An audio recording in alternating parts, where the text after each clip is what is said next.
My name's Mark Smith, and I've got with me today a special guest, Mr. Andrew Montgomery. Before we get into that, a nice big shout out, as always, to our show sponsors, Smith Street Paleo. Please rate and review the podcast. We will send you a bunch of goodies, and this podcast is the last podcast of 2017. We've brought you a podcast every single week of 2017. We've also brought you a fitness in under 3 minutes every single week of 2017. So go hop over, look at some of them, especially the ones that we've just punched out now. The one that we put out on Christmas Eve, managing Christmas, and also the one that is coming out on Sunday, the 31st, which is a new year in fitness in under 3 minutes. But that's not important. This show is important. This is show number 382, a long-time supporter and listener of the podcast. I'm only going to use his real name once more. Andrew Montgomery. Yes. Monty, thank you. Welcome to the show. It's an absolute pleasure. Pleasure to be good here. to catch you. Things are changing for you, but before we get into that, mate, give us a little bit of background. Where do you come from, and who on earth are you, and why should we care? Oof. I think a lot of the people that would have seen me in this gym before will see me as the guy who turns up in the crazy lycra, parks the bike at the front door, uses the shower, and then subsequently leaves the gym. I'm originally from Scotland. Ended up here in Dubai a couple of years ago, 2.5 years ago. I've been here now. Things are cool, all good. And as you said, time has come now to move on. I think it's, for me, I've always sort of known when it's time to leave a place. Yeah. So the minute I was old enough to leave home in Scotland, in St Andrews, I was out the door, gone. See you later, Mum. Is the age of leaving home in Scotland a bit younger than it is in England? 18 I was gone. Okay. 18 I was gone. 18th birthday, out the door, gone. That's not too bad, man. Gone. Yeah. Moved in with all my mates, turned it into a bit of a party house, as you can imagine. Yeah. And then, sort of did the party scene, and it was all a bit too much, so moved over to Glasgow, a bigger city. Right. More bars, all that sort of stuff. And then, lived I was there. done with the party scene in Edinburgh, so I moved to a city with more bars. With more bars. Brilliant. Then did Glasgow for 4 and a bit years. Yeah. Again, I knew when it's time. You know, it's a pretty good skill that I have. I know when it's time to move on. Right. So from there, went down to London, and I think, as you can see, I'm going from bigger city to bigger city. Yeah, you're upgrading, mate. I like that. So then, did about 4 years in London, in central London, which was pretty hectic. Yeah. Wasn't really for me. Sort of lost sight of what were you doing in London? Give us a bit of insights to sort of different, because I know you've got. People that do know you will know you as the bike guy here in Dubai, but that wasn't always what you woke up every day and went and did. So give us a little bit of background on sort of the jobs that you've worked and what makes you such an interesting character, mate. Good. So as you can probably tell from the hair and stuff, and watch the video version for hairdressing advice. I worked for Liam Gallagher of Oasis in Glasgow, managing his store, Pretty Green, his clothing brand, which was a very interesting, really super cool. It was rock and roll retail, would be how I'd describe it. It was intense, like being in a band.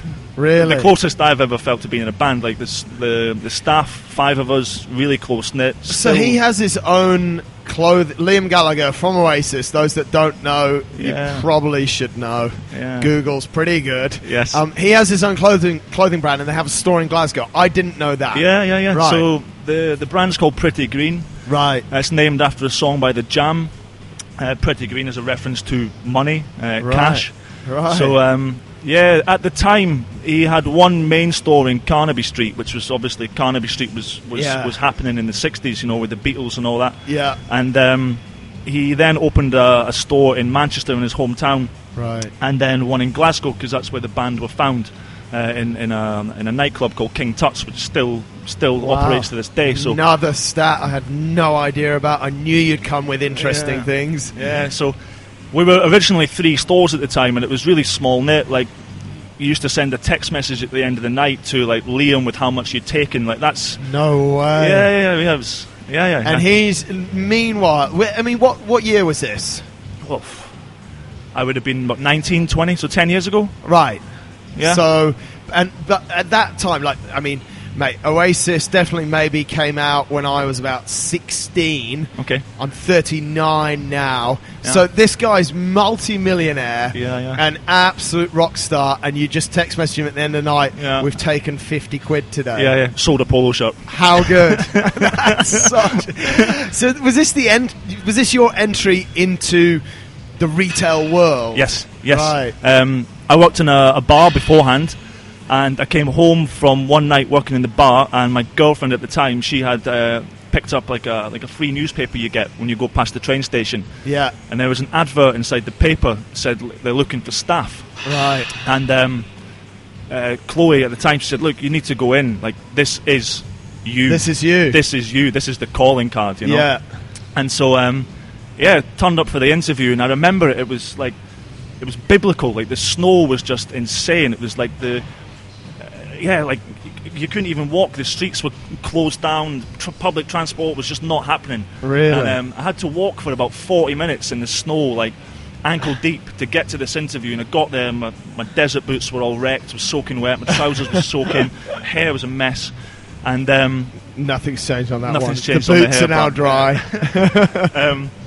And then I got interviewed by this this Australian Cockney sort of geezer. And terrible combo. And he's like, "What's your experience in retail?" And I said, "Well, I haven't really got much experience, but could probably sing every single Oasis song to you and quote you every lyric." No way. And don't know what happened, but I got the job. And, really? Yeah, I got the gig. So what was his response to that, mate? Because I think like I remember when I finished university and went down to London, and I was like, I'm going to get a job, and I actually got really bored of telling people, well, when I was at uni or when I was at school, I did this work placement and this one interview, I just went, well, I actually don't have any experience at all. Yeah. I'm a graduate, Yeah. but if you want to give me a shot, then Yeah, you yeah. can. And you were doing exactly the same. yeah, I mean, I think at the end of the day, the honesty's there. You know, like, you Yeah. go in, you say, "Look, the passion's there. Give me a chance. Appreciate the honesty that I'm giving you," and then I think that speaks more for your CV in a way. You know, they can read the CV. They've read it. You know. Yeah. By the time you get to them, they sort of know what you're about. They've read where you went to school. You know, what degree you have, etc., etc. And I just went in and said, "Look, take a chance on someone, and you know you're not going to regret it." That's do you think, let's take this on a wider level, do you actually think that these days there is too much sort of bullshit kicking around, and people actually, if they're presented with a question like that, and you were super honest and straightforward, but people generally just bullshit people. Yeah. Well, that's how I then got my job at Paul Smith. I walked in to do the interview, and there was like 2 rounds of interviews and stuff, and I just said to him, like, "Look, like, you've seen the CV, and I agree with you. Like, everyone goes to uni these days, and it seems to be like you leave school, you go to uni, you do 4 or 5 years at uni, and then what have you got? You've got a bit of paper with your name on it, and a stinking hangover, probably. and a hefty bill, you know. Yeah. I'm not having it. I think get out there and just tackle the world. Like, that's how I've done, and I've gone on from city to city, and I've had a good time doing it, you know. I think being honest in job interviews, being honest in life, is going to get you much better places than a bit of paper with your name on it. So this guy is this Cockney Australian, now knows that you know pretty much every Oasis song, and he's given you a job. He's given me a job, yeah. He said, what's your experience? And I said, oh, well, I've seen Oasis in Murrayfield. I've seen, you know what I mean? And he gave me the job, and then, it was just awesome. Like I said, we opened the shop, we had a party every single day, me and the staff. Still speak to them all now to this day. Really? Yeah. One of the staff, she lives out here now. Right. Still speak to her every day. One of the other girls that worked in the shop, she came out to visit us last month. So I think, again, that speaks volumes as well, that was a long, long time ago. Yeah. And yet we still communicate with each other that day because there was that family environment was created, you know. And there was a mutual respect for each other, and we just had a blast. You know? I have to ask you, mate, as I said before, people probably know you around here from the bike shop, from Wolfie's Bike Shop. At this time, were you into bikes? Yes, but not riding them. Right, okay. Yeah. What did you like to do with them? I know a lot of people that are into bikes that don't ride them, mate. They just buy them. The story is actually, for me, I tell it quite a lot. Right. Two people who I dedicate how I got into cycling to. Right. One of them, my English teacher at school. Wow. So I was a bit of a tearaway. Like, I wasn't really into education and stuff, which is why I didn't go to uni. Yeah.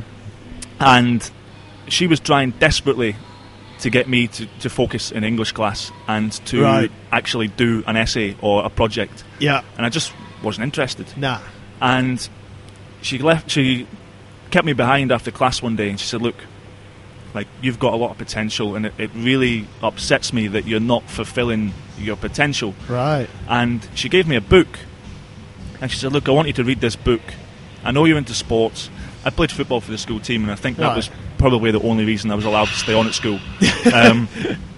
And she gave me this book, and it was Lance Armstrong, the autobiography of Lance. Yeah. And I took it home, and I couldn't put it down. Really? I read it all cover to cover in like 2-3 days. Like, smashed it.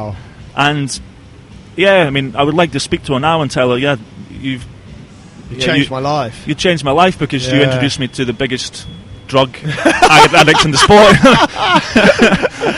What was it, mate? Because I remember being given that book as well. Yeah. And the drugs aside, and we could make a whole show about the drugs, especially in the light of Chris Froome's recent... we maybe should do, actually. Yeah, we maybe should do two shows. What was it about the book, mate, that made...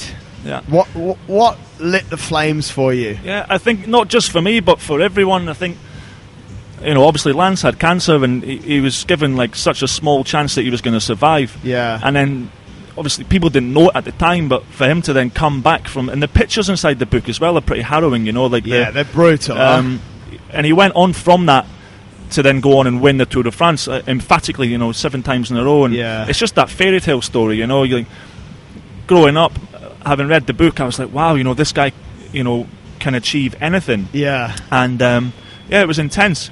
And obviously all the sort of stuff surrounding him as he went on to win more and more Tour de France, you didn't want to believe it. Right. Because I'd read the book and I was like, no, it cannot be true, it cannot be true. And then, just the book is just intense, and like... the young Texan boy, similar to myself, didn't really know his father and stuff, like, brought up by his mum. Serious illness, and then went on to become one of the biggest sports stars in the world. And anyone my age would be lying if they didn't say that Lance Armstrong was probably one of the main reasons they got into the sport, because he made it popular in America and all these places, And it's, again, going on to like Chris Froome. Lance was the same. He targeted the Tour de France. It was the biggest race of the year. He turned up with the team, and that's all he wanted to win. And Froome's the same. He doesn't really mess around with all the Mickey Mouse races. He turns up for the Tour. Wins it and then goes home. Goes home after. Goes home, yeah. And then, that brings me on to the next person. So, a guy called Peter Green. So when I was at school, I also worked in a bar, and I was big into football. So I was working in a pub. And I'd always put on the football, as you would, like the customers want to see football. And he would always come in and sit at the end of the bar with the Guardian and do a crossword. Right. Every day, every single day, 3-4 o'clock, you could guarantee he'd be in. And he always used to ask, "Can you put the cycling on?" And I'm like, cycling? Cycling, on the wind-up, mate, let's get the football on. And so I started putting the cycling on, and he explained the sport. So he educated me on the sport of cycling. So no way. I went on then to watch it all the time. I would watch cycling over and over and over again. What was it that attracted you to it? You've read this. Sorry, you've read this book of. I don't know if it's fairy tale Armstrong's story or if it's just an incredible demonstration of passion, energy, and outright hard work. Yeah. You know, the fact that there was drugs involved, as we said, we could make it. And then you see cycling on TV in a pub. Yeah. Which pubs generally just play football. Absolutely. Over and over. What was it about the sport, mate, that you were like, wow, this is... I think you need to understand the sport, first of all. Yeah. If you were to put the sport on TV now and watch it, and I'm sure a lot of your listeners have probably never seen cycling on the TV, you would not know what's going on. No. I think for me the beauty of the sport is that it's an individual sport where the individual gets the accolade, but is supported by a team of hard-working individuals who at the end of the day don't get the same support, or the same limelight. And again, I use Christopher Froome as an example. A lot of people would know who he is, but he won those Tour de France with 9 riders. He was one, 8 others. No one at the BBC Sports Personality of the Year knows who Chris Froome is, though, just for the record. Okay, this is also... Yes. Yeah. That's another little tip. You're absolutely right. Like, who's the... I mean, mate, I like cycling, and I can't tell you who his 7th... I know a couple of his riders, but I can't tell you who his whole team is. It's incredible. I think, for me, that's the beauty of the sport, and they obviously don't get paid anywhere near as much money as a lot of other people, and they... they're racing, they're away from their families for long periods of time. A lot of the time they're injured. They crash hard. You come off one of those bikes, it's not fun. Thank you. It is not fun, and they get back on it. Right. And they get back on the bike and they need to finish, and it's intense. I've been around the professional peloton a few times, and I know a lot of riders, and when you see the scars and they take off their jerseys and stuff, incredible, and it's injuries, shoulders, collarbones, everything. So you become a cycling fan without a bike. Without a bike. You're working for Gallagher in his dodgy clothes shop. Text messaging him the daily sales. And then you moved to London. Yes. When did you buy a bike then? London. Right. Yeah. So I went to work for Rafa. Right. Rafa, one of the cycling brands that everyone would likely know. Cool, hip. The Gucci. Or is it? Would you describe it the Gucci of cycling? Yeah, or? Well, now the Walmart, but at the time, But it was a little bit edgy and a little bit... How would you describe it? Yeah. It's like... I mean, you could put the stuff on a catwalk in Milan and it wouldn't really look too much out of place. Yeah, right. And they have a very strict policy, and again, we go back to the whole CV thing. They will only employ people who ride a bike. Right. It's plain and simple. Makes sense. You can be the most qualified person to do the job, whether it's marketing or sales or distribution. If you don't ride a bike, you're out. They're not really interested in you. Fair enough. Again, I managed to wing that one. So Lance Armstrong's book, Cycling in the Pub, you're into it a bit. Yeah. You apply to Rafa. Yeah. You know everything about cycling, but you don't ride a bike. That's correct. And they gave you the job. They gave me the job. Yeah, but I was able to... I got interviewed by the CEO of the company. Right. Yeah. It was a small organisation back then, was it? Or Yeah, a little bit. Yeah. It was still pretty big, you know. And, he sat down and I was able to talk to him about greats of the sport like Marco Pantani and Fausto Coppi, and it appealed to me. I got pulled on the heartstrings a little bit, and he knew straight away, he said, despite this guy not riding a bike, he understands the sport. The history of the sport, where it's at now. And then I was introduced actually in the store to a guy called Rob Saunders. And he was the one who essentially put me on a bike. And taught me the ropes. He an incredible gentleman, and that's what he was, a true gentleman. A gentleman of the sport. Always very well dressed, both on and off the bike. Right. And he taught me the things that don't really happen here in Dubai so much. Like the hand signals, like what to do, how to ride, how to be professional, how to behave yourself. These sorts of things. The etiquette. Yeah. The etiquette is what he taught me. Yeah. And that's when I got on the bike. Right. That's when I got on the bike. And what was it like, mate? after following a sport Yeah. for a while there, and then suddenly you start to ride. Yeah, it was a pretty steep learning curve, yeah. Yeah? Yeah, because you're the manager of a store which is super, super popular, and it's like a mecca, you know. It's in central London, and you've got people flying into Heathrow and making that journey to Rafa on their connection, and they see you as the manager of the store, and you know, they can see through the bullshit. You don't want to lie to them. Yeah, and I'm like, yeah, you know, I'm on the bike and all this sort of stuff. Yeah, and you had to learn pretty steeply, like pretty quickly, get on the bike, you know, pedaling, clipped in, falling. I remember actually I fell, clipped in, and for those, again, people that don't understand cycling and are listening, you're attached to the bike. Yeah? It's like snowboarding or skiing where you're connected. Yeah. And I'm riding down Regent Street in central London. It's a pretty busy street. Yeah, right. And you started on the back streets then. Started on the back streets, yeah. And a double-decker bus sort of cut in front of me. Right. And obviously I had a little wobble, and once the balance goes, you're gone. Like, you know, you're on the floor. Yeah. And so I fell off, and I'm lying outside Hamley's toy store on Regent Street. No way. Still connected to the bike. No way. Right? And there's all these tourists taking pictures of what is the manager of the store lying on the floor. I must have been thinking, is this a marketing plot or something gone wrong? And I don't tell that story to too many people. And I just remember sold a few thousand. I just remember I could just see my sunglasses like lying on the pavement, and I just reached for them and just like put them on and like pedalled away, thinking, if that gets out, the career's over before it's even started, man. Really? Yeah. But yeah, and then Rob was a great help. Fantastic person. Yeah. Really got me on the bike. And then actually, I think my life is like meeting people and like going from. It's a journey. It's really cool. So I met a person called Walter Beckers.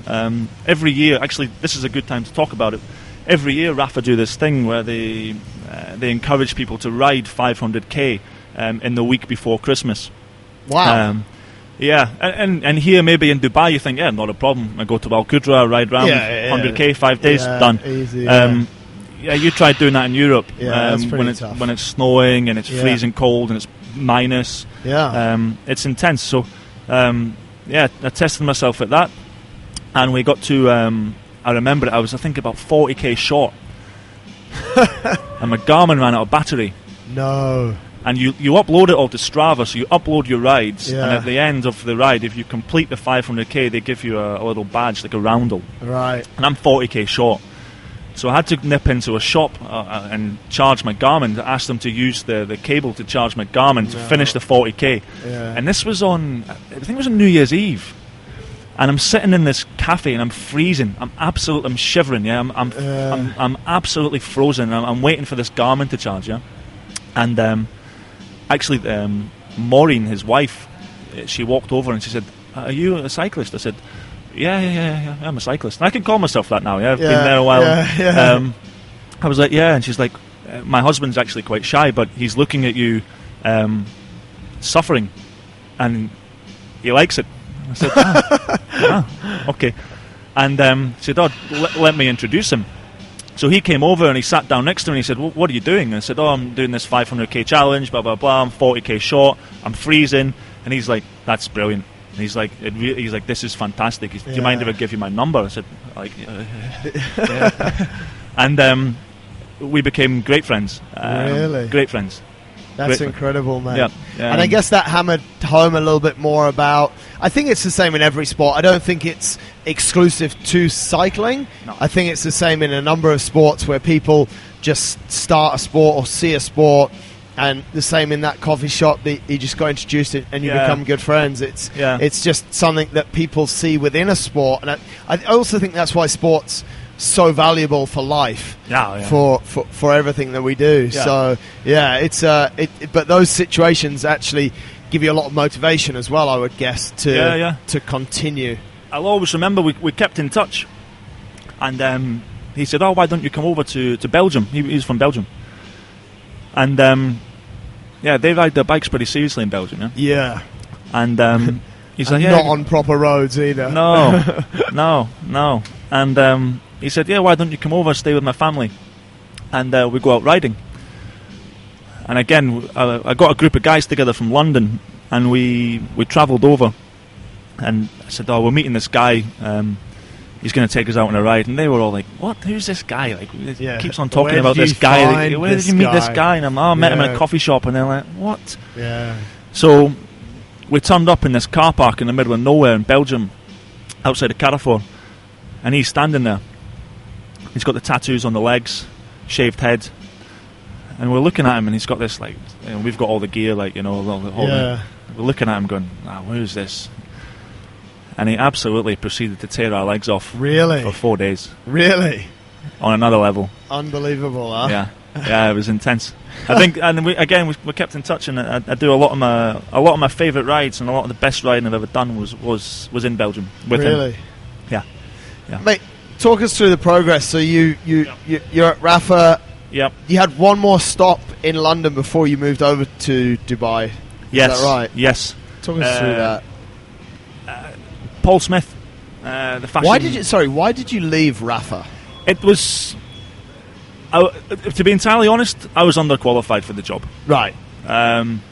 It was intense. Yeah. Central London. I'd just moved. At the time, actually, I'd decided to become vegetarian. Right. Which was maybe a bit of a silly idea. It was a challenge I'd taken up with my girlfriend at the time to prove to her that I could survive without meat. Okay. And I was working long hours. Trying very hard to put together this store, which was the flagship store, learning a new sport. It was all too much. It was intense. Right. I remember going to Barcelona with Chloe at the time, and it just wasn't right. And I knew it. Again, I knew it. I said, this is not for me. There was a few other things which came up. Yeah. A few other brands which were interested in me started speaking to me and said, look, why don't you come and join us here in this? And I met a few other friends in different brands.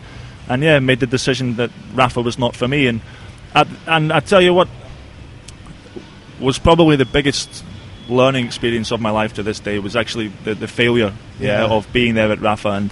And I think sometimes people are not compatible with certain places, and that was definitely one of those. Left. I was actually almost 9 months. I said to myself, you know what, I'm going to go ride my bike. So for 9 months. But mate, let's just rewind. You've said that really, really quite straightforward. You've fallen in love with a sport, cycling. Yeah. You got into it. You got into, let's call it, back to what we did at the start, the Gucci brand of cycling. Yeah. They're going everywhere, and you had to leave. You had to. Yeah. You felt underqualified. You felt that. That's a really big move, mate. Yeah. Yeah, definitely. I mean, for sure, I was underqualified to do the job. I'd gone from working in a store with Liam Gallagher, which was pretty informal. Yeah. Essentially 5 mates just turning up in the morning, opening the shop. Right. If you sold 2 polo shirts, awesome. If you sold 10 leather jackets, great. Woohoo. Yeah. And then going to central London, that was a big move. The speed of life was intense. And then not just... definitely being underqualified for the job was a part of it, but I think as well I sort of lost who I was. Right. I turned into a bit of a square, to be honest. Right. It just wasn't being me. I think I had a bit of a midlife crisis, to be honest. Fair enough. It just wasn't. I didn't fit. Right. I was pretending to be somebody that I wasn't, essentially. Yeah. And it wasn't until I'd left and I'd sort of had time to evaluate it and look back that I realised that it wasn't for me, and I was pretending to be something that I wasn't. You know, right. And again, that's what I go on. I said it was a huge learning experience, and I've had it, and now I can go on and be. I found out now who I am as a person. And, yeah, right. You know what I mean? Like, there wasn't any of that faffing around pretending to please people that you wanted to be friends with because you weren't into it and stuff. Like, now I am who I am. So it was almost like a breath of fresh air getting out of there. Yeah. Yeah, and then, as I said, I went on and did a long time without any work. Yeah. I did a bit of stuff with POC, the helmet brand. Yeah, right. I was in Stockholm with them, out riding my bike. And, I just travelled around a bit and rode about. I was always in Belgium with Walter riding. Yeah. Because you were on the Eurostar, straight into Brussels and then out riding. Right. But it was good. It was 9 months where I just sort of didn't really do anything. Yeah. It was a 9-month hole in my life, but I needed it. I found myself, and I'm happy that I did it. Yeah. And not everyone gets the opportunity to just leave planet Earth, and ride their bike. Right. Not everyone at all. And then I finally had to get back into work. Yeah, so like it's been and done. Let's start to get serious here. Yeah. And you're like, what do you enjoy? You know, you've had all this time off. What do you want to do? Yeah. And I've always liked clothes. I like clothes. Right. And I said, well, Paul Smith is the brand, you know, in the UK, almost around the world. You know, he is Sir Paul Smith. People know him all over. Yeah. And they had a vacancy. They've got a few stores in central London, and they had a couple of vacancies. So I applied for one store, and I remember I was riding in Richmond Park, and I was doing a few laps and stuff, and I had my headphones in. And the phone started ringing, and I answered. I didn't know who it was because my phone's in my back pocket, and the phone starts ringing in my headphones. And I answered the call, and I'm like, "Hi, how you doing?" And he's like, "Hi, this is Paul Smith. We just want to take you up on an interview, blah blah blah." And I was like, "Oh, cool." She's like, "Where are you just now? It sounds a bit windy." I said, "Yeah, I'm actually on my bike." And so I spoke to her for like 15 minutes on the phone, like just doing laps of Richmond Park. Really? You didn't think to stop the bike and just stop the wind resistance? No. Okay. I've got the job, so it's all right. And I actually applied for one store, but they said, you know what, don't think that store's right for you. But we've got another store which would be a better fit. Right. And I went in there and I had the best time. I loved it. The brand is incredible. Yeah. The structure, the training, the support is incredible. Like, as a brand, I always say to people, like, when you go into a store or when you go into a brand, like, you see, I always refer to like a pantomime or a circus. Like, you see what's on stage. Yeah, you don't see what goes on behind the closed doors. Yeah. Like any business around the world. But I tell you, Paul Smith is a fantastic place to be, to grow, you know, to learn. It is incredible, and I was really, really sad. I was upset to leave that place. I'd just started to get into my groove. You know, I'd done the training. I had the full support of the area manager in central London. We were really going to give it a big crack. Yeah. And then Dubai. Then it just changes. Yeah, then it stopped raining and the sun came out. Had you been to Dubai before you got the job, or you applied for the job here? No, I had been before. Right. I came out for the Dubai tour. Cycling again. Yeah. Right. I'm good friends with Brian Holm. Right. He's the sports director or the team manager for Ethics Quickstep. Okay. And he'd said, look, you should come out. The race it's fairly quiet. You know, you get a lot of access to the riders. You can sit in the car with the team. Right. Come out for a holiday, all this sort of stuff. Yeah. And I'd sort of said to my girlfriend at the time, like, oh yeah, we're going on holiday to Dubai, and she's like, wow, we're going to Dubai. Like, we always wanted to go, and then it just so happened that the Dubai tour was on at the same time, and she was like, she'd understand that was a complete coincidence. Absolute coincidence. Yeah. So, she sat on the beach every day, and I went down to the cycling. Right. So we didn't actually see each other for 5 days. Great holiday by the sound of it. Fantastic. Yeah.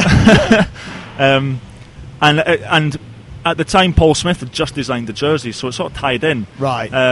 They sent over their head of marketing to look after the sort of the promotional side of things, and he didn't really know much about cycling.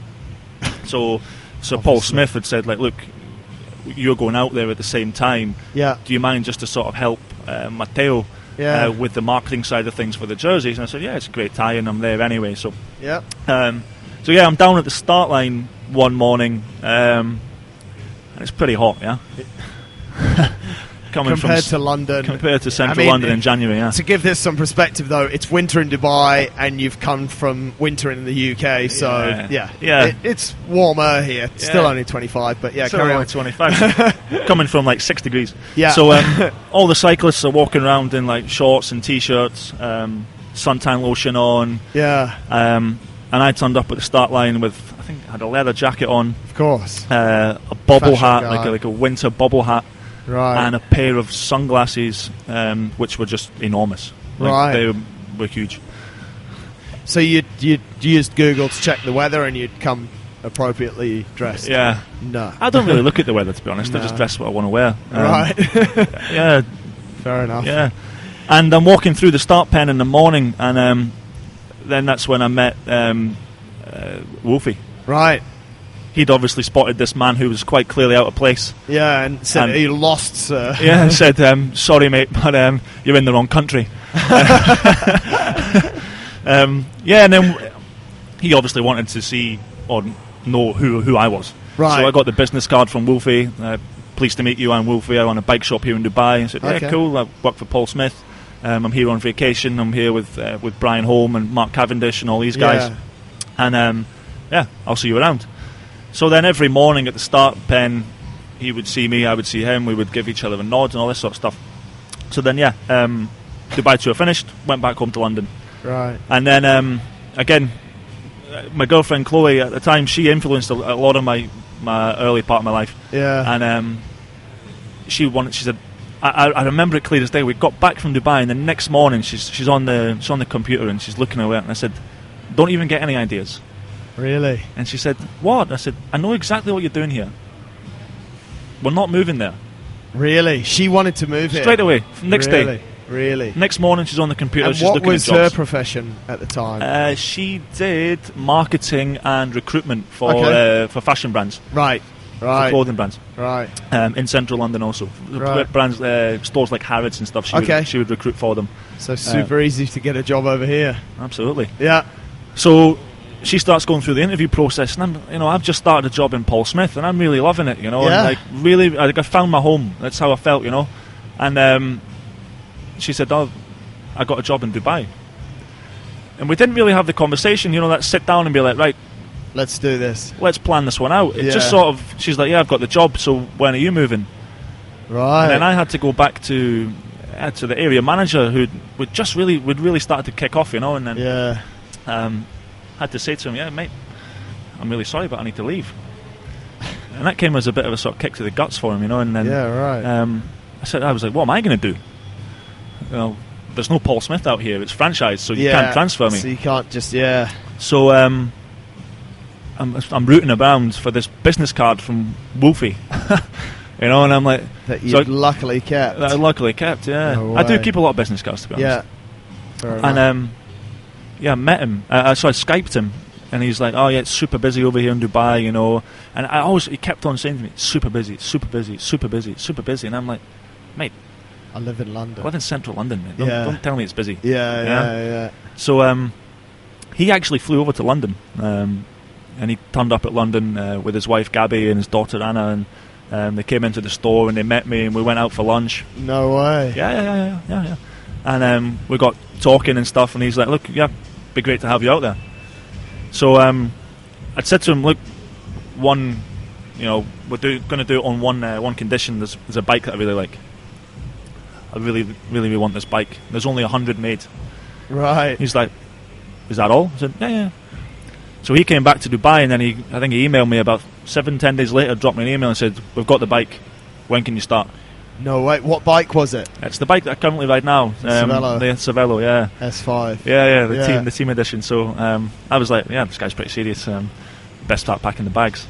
Really? Yeah. So your girlfriend had already accepted the job. She was on the way over. Yeah, she was in Dubai. Yeah. So I had to give 3 months' notice at Paul Smith. So I stayed in London for myself for 3 months. Yeah. And she was out here. So we were apart. And then moved out. And I remember it. I think it finished on a Friday. Yeah. Like 5 o'clock. Went home. Sort of just tidied up the last of my things. Yeah. Made it to Heathrow. Flew through the night. Landed in the morning. Dropped Wolfie a text. Said, "Oh, that's me here in Dubai." And then he said, "Yeah, come down. See the store. See the guys." And then I ended up doing a full 10-hour shift. As you do. As you do, yeah. As you do. 2.5 years later, I'm still here. You are still here, mate, but you're very soon to be gone. Yes. The Dubai chapter has been a challenge. Yeah. On a number of levels. Give us a little bit of an overview on the sort of Dubai chapter. It seems you've had some very interesting different spots. What's Dubai done for you? How have you enjoyed it? And what's it been all about?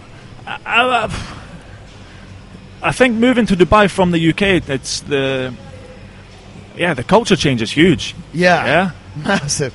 Especially for a bloke like you, mate. Like, yeah, wow. There's a lot of idiots walking around here dressed like complete wankers, but you take that to another level sometimes. Yeah, no, absolutely. In the nicest possible way. No, that's true. You know, and people are very judgmental. I think in London you can walk down the street. I mean, you can fall off your bike on Regent Street as the new Rafa man and just pull your sunglasses, get up and carry on. Yeah, no one bats an eyelid. If that happens in Dubai, everyone's like... what's going on?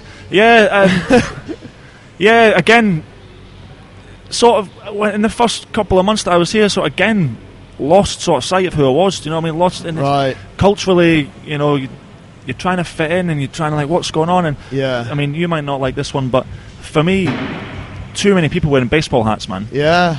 Too many people wearing baseball hats for me. You wouldn't catch me in a baseball hat. No, and, just a beanie in the middle of summer. Just a beanie in the middle of summer. So that's what I don't get about you. Baseball hats are out, but a beanie when it's 40 degrees is like absolutely fine. Yeah. Carry on. I always remember that time at Ironman Dubai, actually, when we went down to watch it. Yeah. And I think I've still got the picture.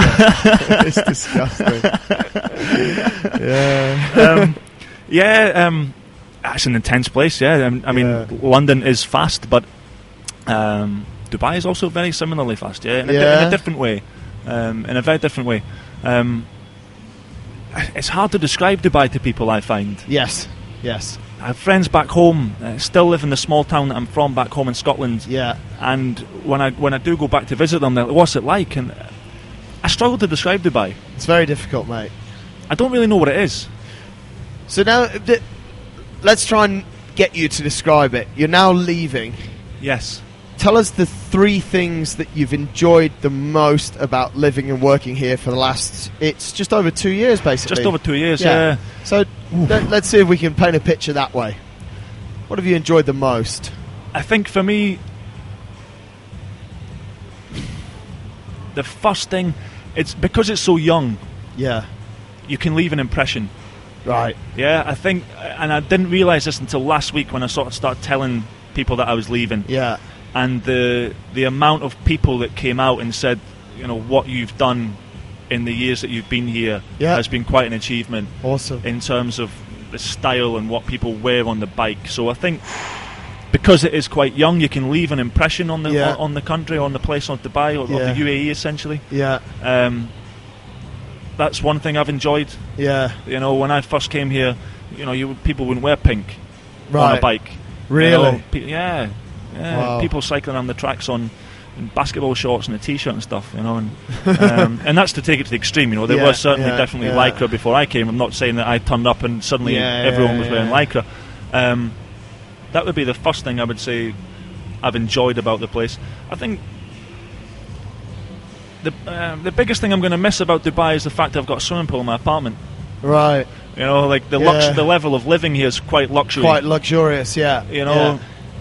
And quite easy compared to somewhere like London. Yeah. Like, you get that fast-paced city, and you get, you know, people are upset when it takes them, you know, 30 minutes instead of 15 minutes to get home. Well, try a train on a London commute, break it down, you're 2.5 hours. Yeah, well, they called it the London Hour. Yeah. Well, if you're going anywhere, it's an hour. It's an hour. You know, regardless where you're going, it's an hour. Yeah. I think that's one of the major things here, which is fantastic about Dubai, is the sort of the standard of living and the ability that you finish your work, you just go and sit by the beach, you know, or on the Palm, like you can swim in the sea 7 days a week, you know, 365 days of the year, absolutely, you know, and that's cool. That's one thing I thoroughly enjoy about Dubai. So in your final post, there'll definitely be a hashtag blessed somewhere there.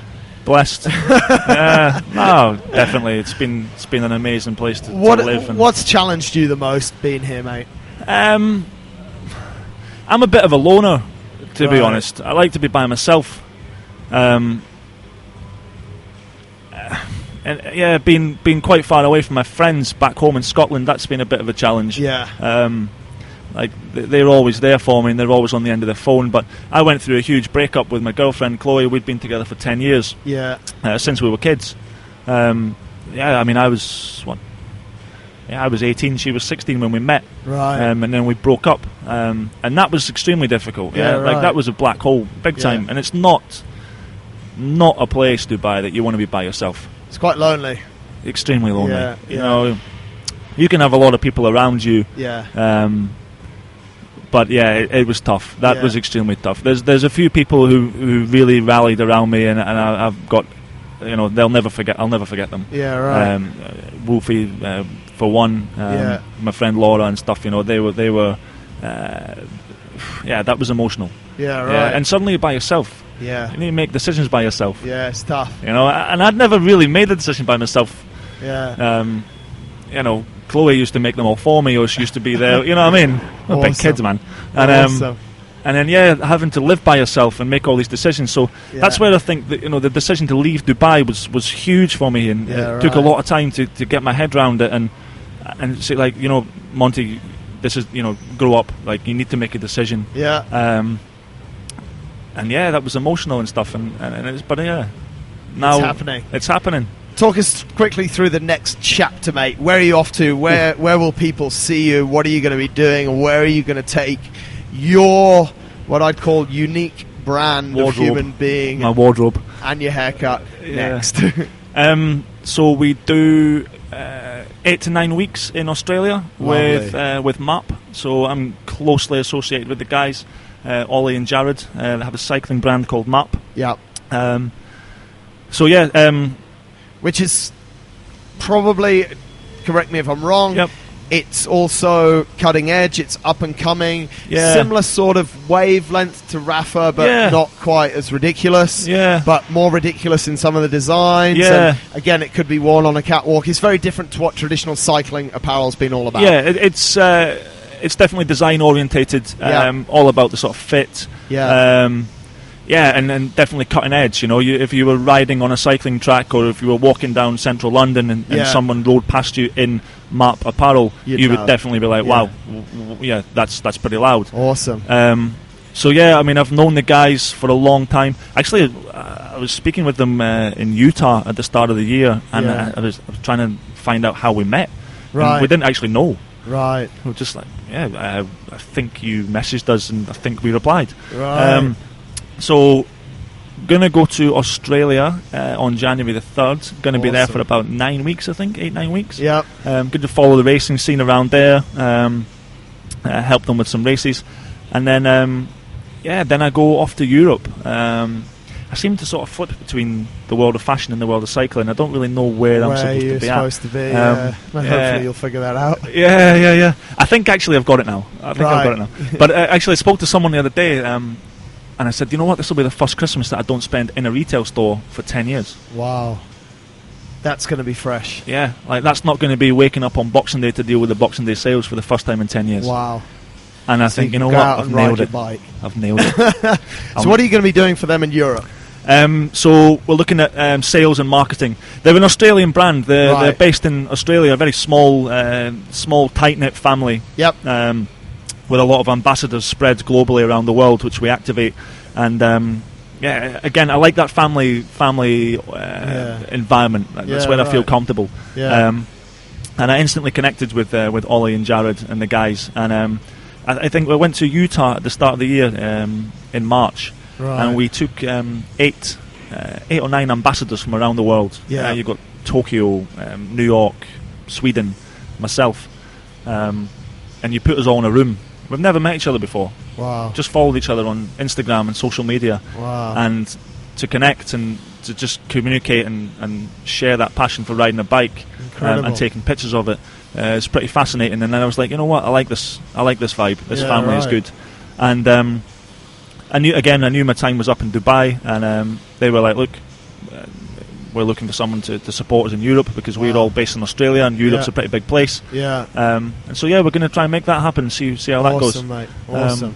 And when's the next field trip that we're going on together? Did you say? I think we were supposed to be in Oman actually with the Biking Man guys, but I can't make it, unfortunately. Yeah. Based on your training, I'm pretty happy about that. Mate, before we wrap up, you've obviously done a lot. You've been in a lot of really interesting situations. You've been part of some incredible brands. Like when I think when I think about what you did with Gallagher, when I think about Rafa, Paul Smith, and then you think about the brands that Wolfie has at his bike shop. They're the top brands in the world. And what I've always found really interesting about you is that you've been in retail, so you're constantly dealing with people. Yeah. Through those experiences, mate, you've obviously learnt a lot along the way. yeah, which is strange because I'm not really a people person. So. Yeah, well, that's what I was going to say. But when you look at it, mate, and to wrap things up, what would you say is one or two of the real major things that you've learned along the way? From Wolfies or from life? From that journey that you've just explained to us over the last hour.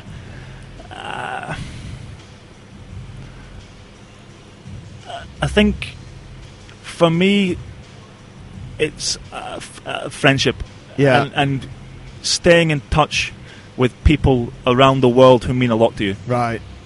Yeah, I mean, I've met a lot of people all around the world, and I make a very, very conscious decision to keep in touch with these people. Yeah, right. I mentioned a few people throughout this. Absolutely, that comes through. That come through, and I'll never forget these people for what they've done to support me in my life. Very cool. I like that. Yeah, you meet a lot of people in your life, especially in places like London and Dubai, and in retail. You know, and it's the people that touch you that that mean a lot to me. Yeah? So, and this is my final question. Yes. Based on that, because you come into contact with so many people, mate. You're not going to ask me who my favourite customer is. No. What's your decision-making process? Yeah. How does it work? Because you've met hundreds of thousands of people. Yeah. Is it that meeting of that Belgian guy in that coffee shop? Is it Wolfie giving you his business card at Dubai Tour because you're dressed like an alien? Yeah. What's your decision-making process that, I'm going to stay in touch with that person? Oof. Yeah. I have no idea. Really? I think I like characters. Yeah. I'm a bit of a character myself, and I like characters, I like people with a bit of a story. Yeah. I like real people, not into people who are fake, and I can see people when they're fake and they're full of shit. Pardon me, but that's okay. And these are the people that I'm not going to keep in touch with, and right. And the people that I do keep in touch with are real, and they've been real to me, and they're real friends, and that's the decision-making process. Awesome. Essentially, if you're real, well, let's do it. Then you're a real friend. Mate, we want to wish you the very best of luck. Thanks a lot to everything you've done for me in cycling and for all of the people within our community in cycling. Thank you so much.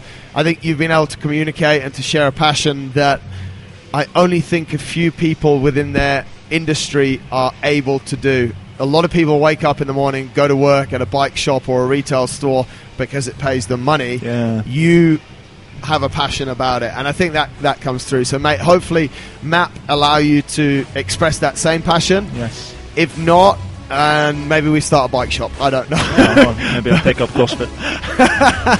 Mate, thank you so much. You'll always have our support from InnerFight. We really appreciate you, and hopefully you'll be back in Dubai at some stage and we'll catch up. Absolutely. Thank you very much for having me. Cheers, mate. Cheers.